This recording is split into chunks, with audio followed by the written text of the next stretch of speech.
Bismillahirrahmanirrahim. Susah ya.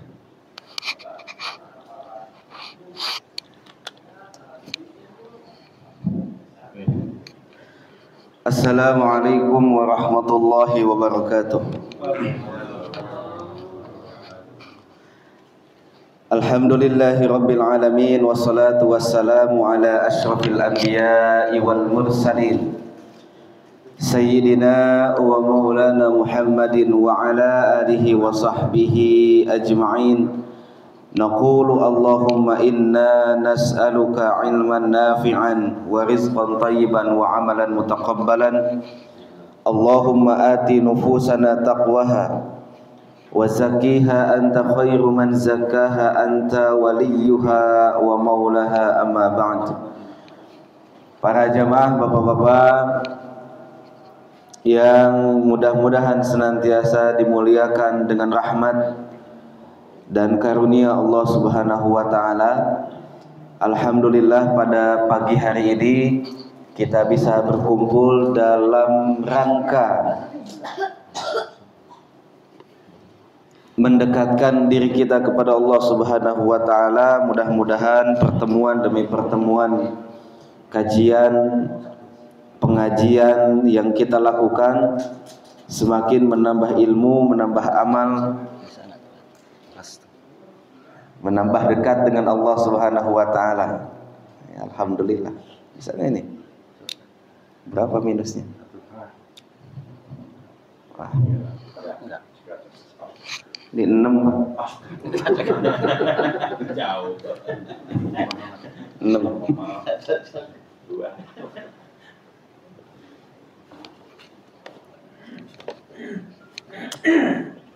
Baik, alhamdulillah.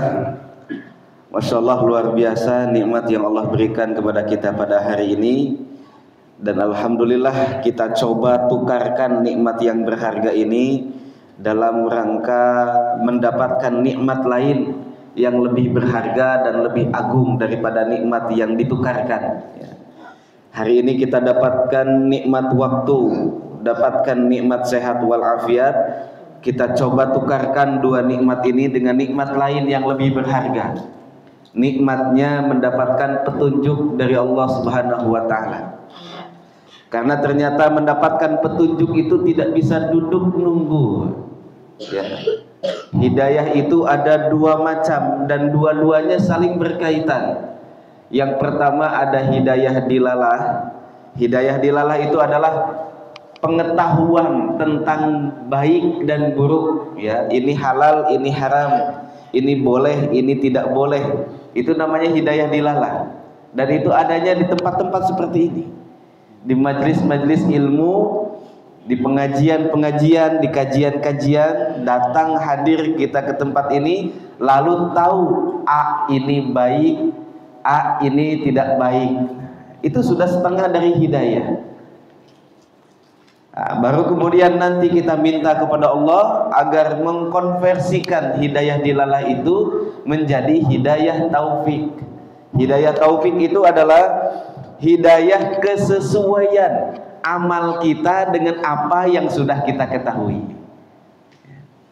Ibaratnya, Pak, kalau naik motor mah, hal yang pertama kali harus kita lakukan itu tahu dulu dah. Kalau lampu merah itu berhenti, hijau itu jalan, itu dulu. Makanya ada tesnya. Selain tes munterin angka 8, ada lagi kan tesnya tentang rambu-rambu lalu lintas gitu ya. Nah, apa artinya ini, apa artinya itu. Itu adalah hidayah. Urusan nanti orang ini ternyata kalau ada lampu merah tapi nggak ada polisi tetap jalan, itu namanya hidayah taufik.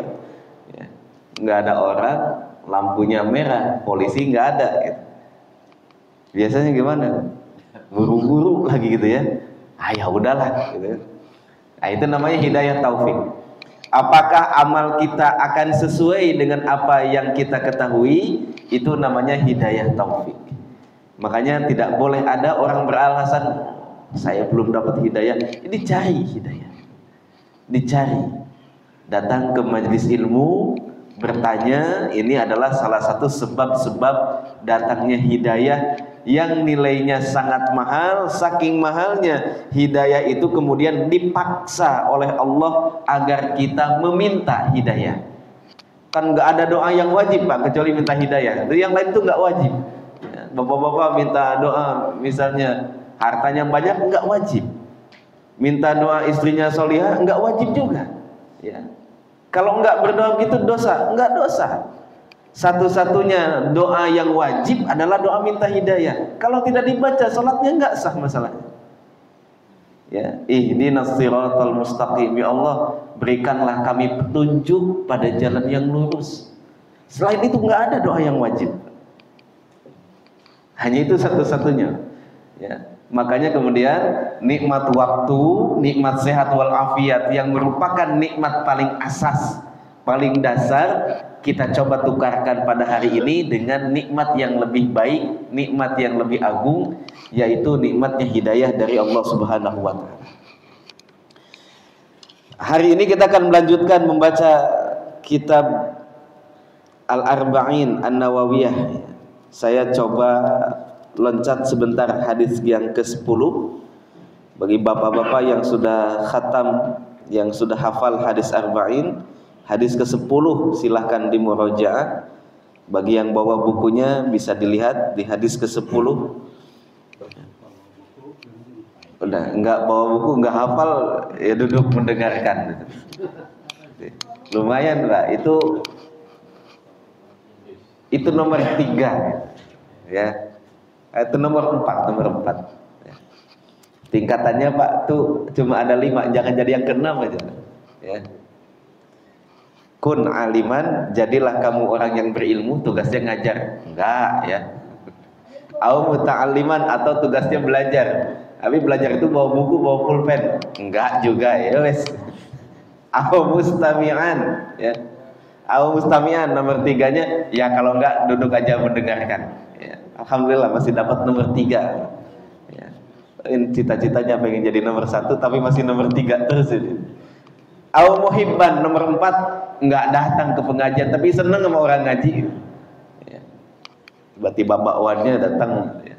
Nggak ngaji, tiba-tiba bakwannya datang, kopinya datang. Kenapa? Saya seneng kalau ada orang ngaji. Kenapa nggak ngaji? Ya insya Allah nanti misalnya, ya nggak apa-apa. Yang penting gue seneng dengan orang ngaji. Itu nomor 4. Au muhibban wala takun khamisan, jangan jadi nomor 5. Seneng aja enggak ya.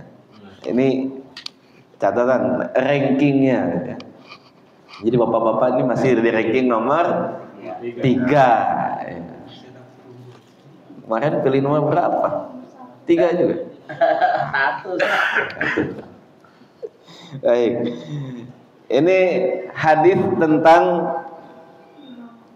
pentingnya membersihkan diri, membersihkan harta, membersihkan amal kita. Kenapa saya ingin baca hadis ini? Karena pasca syahidnya insyaallah ya, Syekh Ismail Haniyah, kadang-kadang saya berpikir lagi tentang perjanjian jual beli kita yang sudah kita tanda tangani itu dengan Allah Subhanahu wa Ta'ala.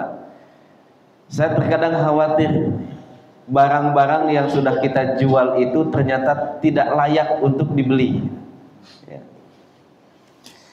Jadi Allah Subhanahu wa Ta'ala itu berfirman di dalam Al-Quran, innallaha ashtara minal mu'minina anfusahum wa amwalahum bi anna lahumul jannah.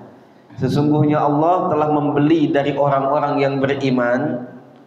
Apa yang dibeli oleh Allah? Yang dibeli oleh Allah itu adalah nyawa kita, udah dibeli ya. Kemudian apalagi? Semua harta kita. Untuk ditukar dengan apa? Allah beli, ditukarnya dengan surga. Jadi kalau kata Sayyid Qutb ya, setiap orang yang memutuskan dirinya menjadi seorang muslim, baik itu jadi muslimnya di pertengahan hidupnya atau jadi muslimnya memang dari lahir dia seorang muslim seperti kita, alhamdulillah. Pada hakikatnya dia telah menyepakati bisnis dengan Allah, menyepakati bisnis jual beli dengan Allah. Berdasarkan ayat tadi, Allah telah membeli dari orang-orang yang beriman, kita yang jual, Allah yang beli. Apa yang dijual tadi? Yang dijual adalah seluruh jiwa raga kita, termasuk pikiran kita, waktu kita, badan kita, bahkan sampai nyawa kita, juga harta-harta kita. Sudah semuanya sudah dijual. Jadi begitu kita mengucapkan 2 kalimat syahadat, bapak-bapak sudah deal dengan Allah. Ya Allah, udah saya jual semuanya, nanti ditukarnya dengan surga.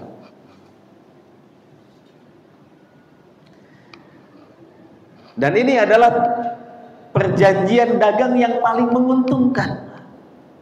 Kenapa menguntungkan? Pertama, karena barang dagangannya juga punya Allah, kemudian Allah yang beli. Kan enak begitu ya. Harta kita dikasih dari Allah, nyawa kita, sehat kita juga dikasih Allah, kemudian kita jual kepada Allah. Kan nggak pernah ada yang begitu, jual beli. Kemudian yang kedua, meskipun sudah kita jual kepada Allah, pada hakikatnya dan pada faktanya Allah tidak meminta semuanya, padahal semuanya sudah kita jual. Ya Allah, saya jual nih semua harta saya buat Engkau. Begitu bapak-bapak menjadi seorang muslim. Saya jual semua nyawa saya ini, semua sehatnya, semua sakitnya, segala-galanya, pokoknya sudah saya jual kepada Allah. Tapi kemudian Allah tidak meminta banyak, Pak. Dari semua waktu kita Allah cuma minta sebentar. Ya. Minta ngaji paling 1,5 jam. Minta sholat paling juga 10 menit ya. Sisanya ya bapak-bapak bisa mancing ya. Bisa main futsal, bisa nonton bola, bisa yang lain-lain. Padahal udah dijual semuanya, hartanya juga sama, hartanya sudah dijual kepada Allah. Tapi pada faktanya Allah nggak minta semuanya, Allah cuma minta dikit aja, Pak. Paling yang wajib-wajib 2,5%. Ya sisanya disesuaikan saja dengan tingkat kepelitan kita masing-masing. Saya khawatir, Pak, kalau disebut dengan tingkat kemampuan, kita lebih dari itu mampunya. Tapi kan masih berat, Pak. Ya, jadi mampu kita itu bukan mampu soal hartanya, Pak. Mampu hati mengelolanya. Dan itu nggak masalah bagi Allah, itu nggak masalah. Allah tuh yang pengen yang wajib-wajibnya aja dulu. Ya, yang selain itu ya disesuaikan dengan kesiapan kita. Tidak boleh kita berinfak kemudian membuat hati kita, waduh gimana ya Allah ya, kok bisa semuanya gitu, kok bisa separuhnya. Enggak, Allah nggak minta itu, Pak. Tenang aja. Ya. Bahkan Allah tuh menegur kita kalau berlebihan dalam berinfak. Ya. Ciri-ciri ibadur rahman, hamba-hamba Allah yang dicintai Allah itu, wa kana baina dzalika qawama. Kalau infak itu lam yusrifu wa lam yaqturu. Enggak berlebihan, punya 100 juta, 99 jutanya dikasih. Bapak cuma megang 1 juta. Enggak begitu, Allah juga enggak pengen begitu. Tapi juga enggak pelit. 100 juta 2.000 masuknya dalam kencelek. Enggak juga, ya. Allah pengennya yang sedang-sedang aja. Ya.